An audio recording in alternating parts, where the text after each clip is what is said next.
All right, welcome everybody. Thank you so much for being here. I'd like to introduce you to the new director of track and field and cross country at the University of Louisville, Joe Franklin. So, Coach. Well, thank you for having me. Super excited about this next phase. Obviously, it was at New Mexico for 16 years. However, I grew up in Indiana, have 2 degrees from Purdue, family in Indiana still with my wife's side. And when this position became an opportunity, I was very excited about the potential that's at Louisville. Being in the ACC, being in a great track and field part of the country with the populace that's within about a 5-hour radius, 6-hour radius, the potential is unlimited. And we've been lucky enough over the last 2 stops to be extremely successful. And that's the goal here as well, to be successful in all aspects.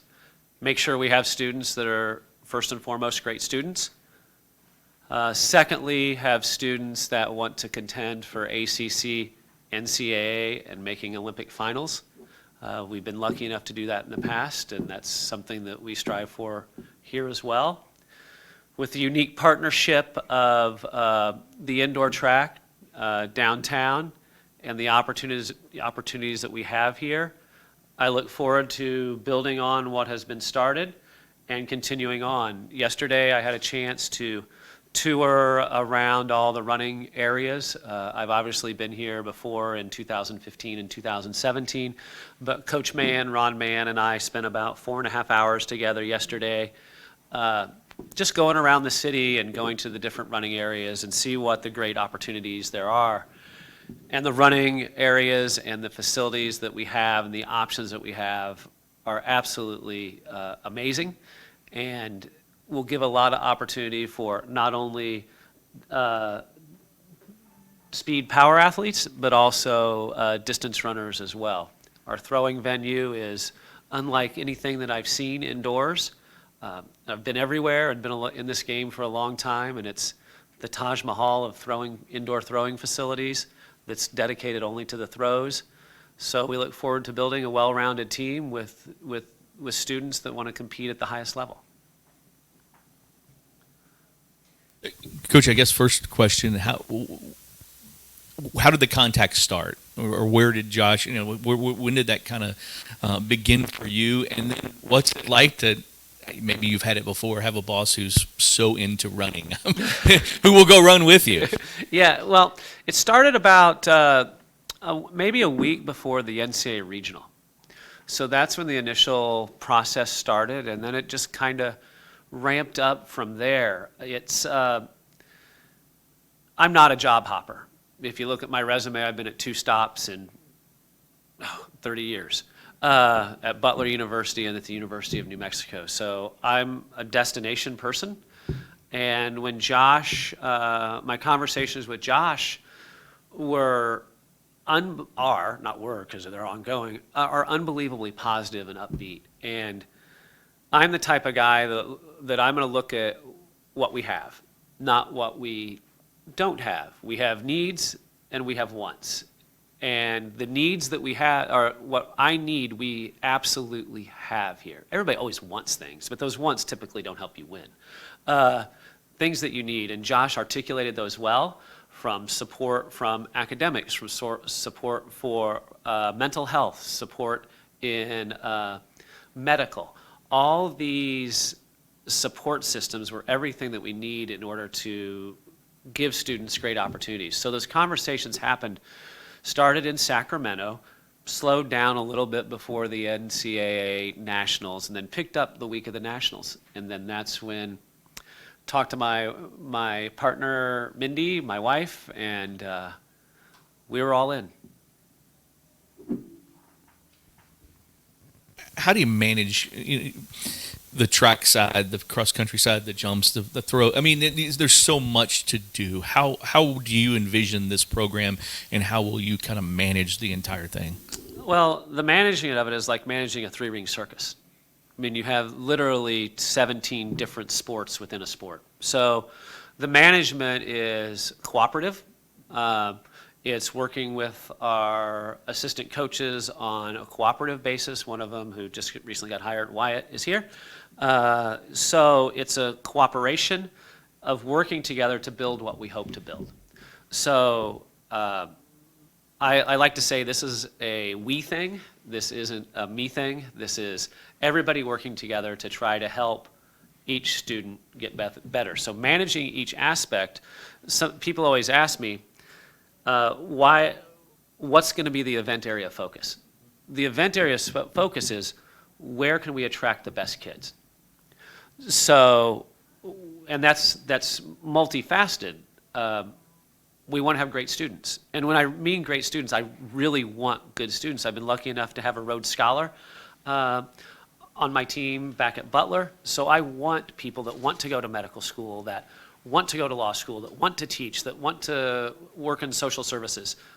Those are the type of people that we want. So building that team is, are they good students? Are they great athletes? And let's find out where they are. If we have 4 26-foot long jumpers and they're all great students, we're going to figure out a way to take 4 26-foot long jumpers. If we find a way to get 4 355 milers, we're going to get 4 355 milers.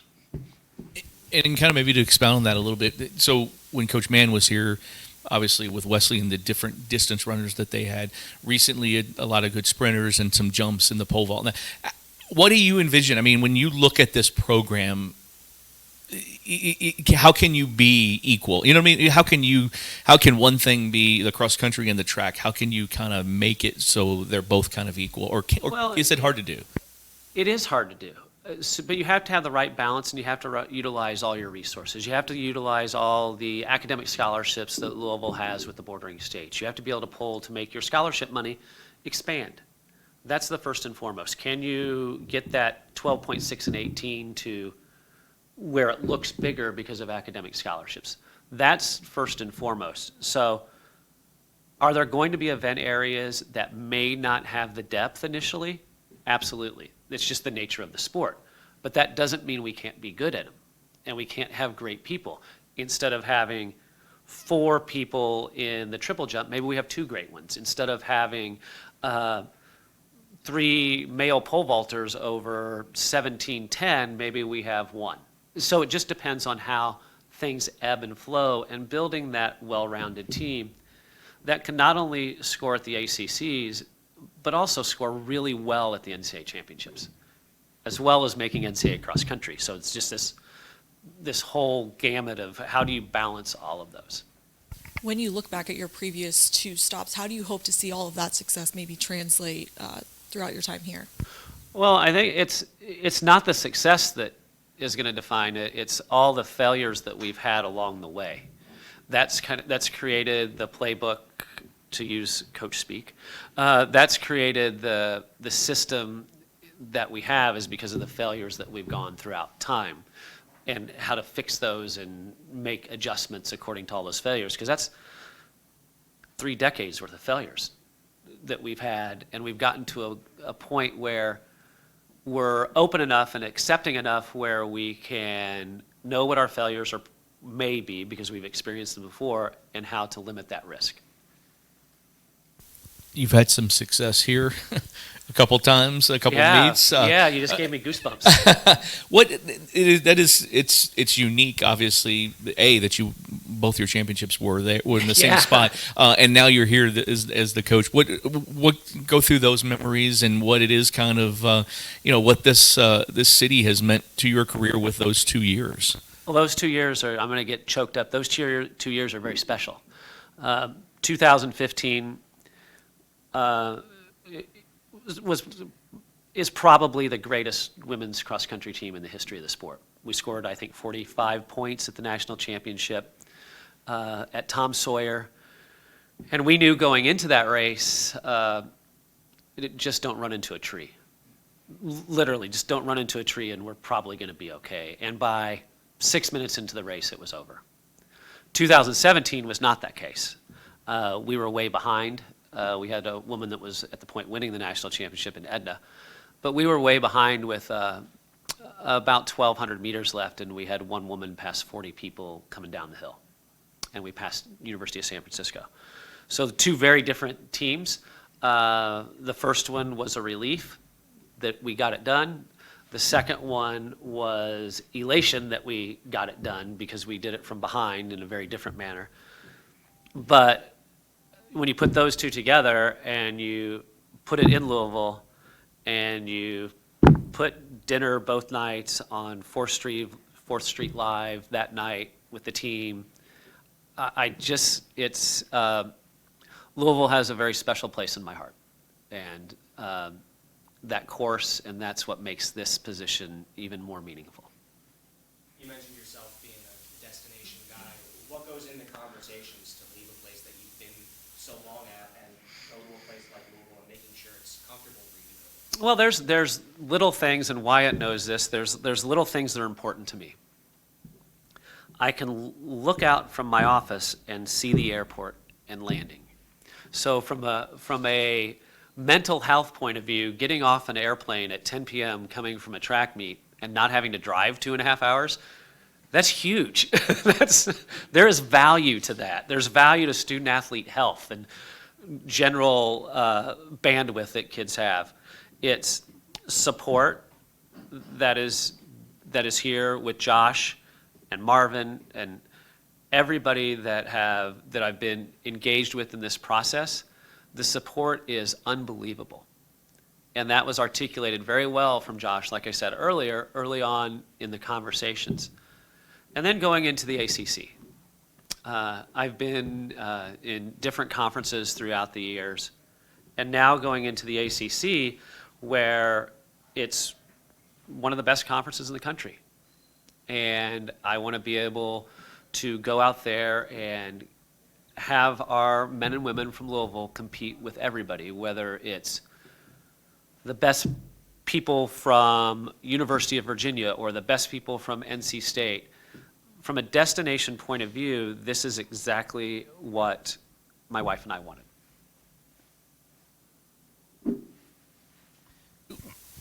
When you look at the ACC, kind of talk about being in that conference now and kind of competing and going up against the teams that you will be. In most of the sports, the ACC is kind of at the top, and again, in track and cross country, it's there as well. How competitive is it, and what do you have to do to get in the mix there? Well, from cross country, it's the best distance conference in the country. That's objective. That is not a subjective decision. That's objective. I used to only have to compete against the ACC teams once a year. Now we'll have to do it multiple times. From the track side, still top 10 teams, but not winning a national championship on a regular basis. So what we have to do is get men and women that believe in what we're doing and believe in how we approach students as a whole, because we are very different than other programs. We are very different in support that we give our students trying to get to all levels.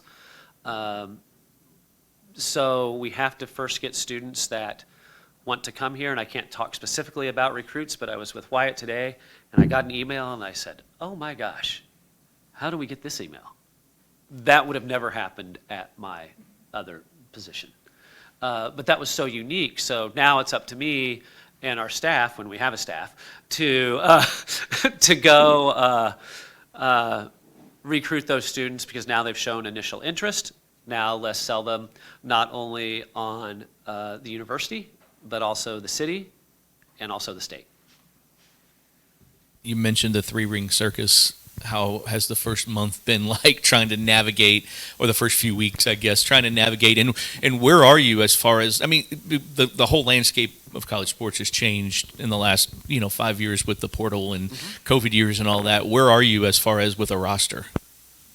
That's a great question. So the first part of that question is what it's been like. Imagine a lottery machine with all the balls going in the head, and then every now and then something just spits out. That's what's going on in my head. It's when you're in a situation for so long, and you just, it's like Groundhog's Day. So now we're in a situation where we're learning everything, where to go, where to pick up equipment, where is the medical room, all these new things. So it's been exciting and exhausting and wonderful and every adjective in between. So then you go to the second question, the portal.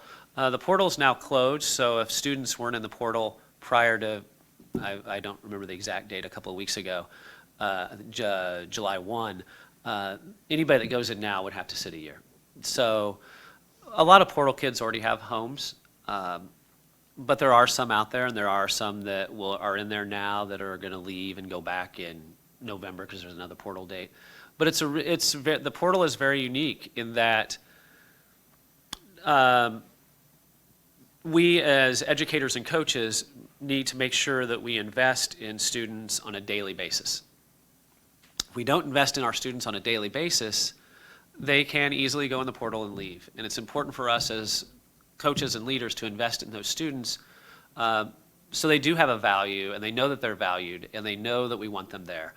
So the portal is an interesting, just an interesting enigma almost, but it's something that we have to manage, and something we have to manage on a daily basis, because occasionally there's kids that pop up on the portal that you want to talk to, and then there's going to be kids, either fortunately or unfortunately, that go into the portal. Our job is to make sure, like I said, to make sure that we're investing in our students regularly so that they have value in their degree from Louisville and the experience that they're getting.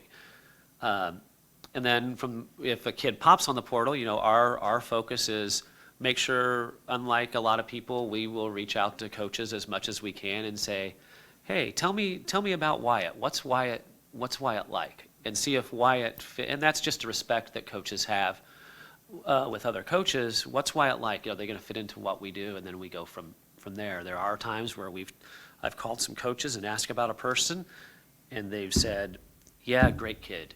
We want them to stay, but if they want to go, we support them. Then we've also had coaches say, this might not be somebody that you might want to go down the road with.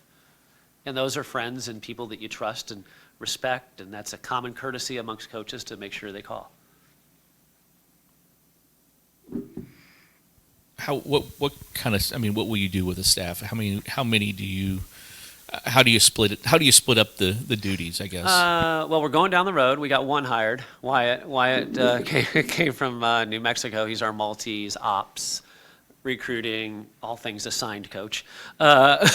So we will have a sprints coach. We will have a jumps coach. We will have a specific throws coach. I will have one more distance person. And we will have a vault coach. So we have a good idea of what we have. We're just going through the steps right now, and all that process that goes with state institution HR. But the train is going down the hill. Last thing for me, just being from Indiana, not too far. I assume your family's still in Indiana, My family is not. My parents have passed away. My brothers are in Atlanta and Destin area, but my wife's family is 70 miles away in Columbus. So how nice, you said it's kind of come full circle. This is where you won a couple titles, not too far, yeah. where you all are from. It's kind of come full circle to be here. It is. It's nice to be home, and I consider the Midwest home. I have a lot of friends here. My college roommate lives here in Louisville. So it's very different because when we went to New Mexico, we were out on an island by ourselves, and we had to create a support network.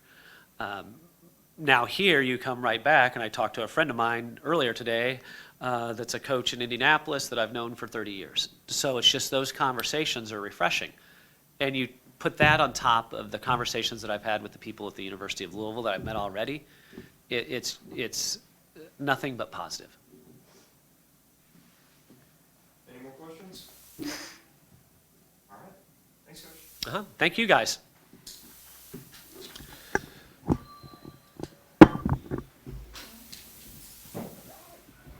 Thank you, sir. No, Appreciate thank it. you. Thank I you. do. So I do a lot of things, but I have the Learfield has we have a Cardinal Insider show every night. I do it every night from 6 to 7. Wow.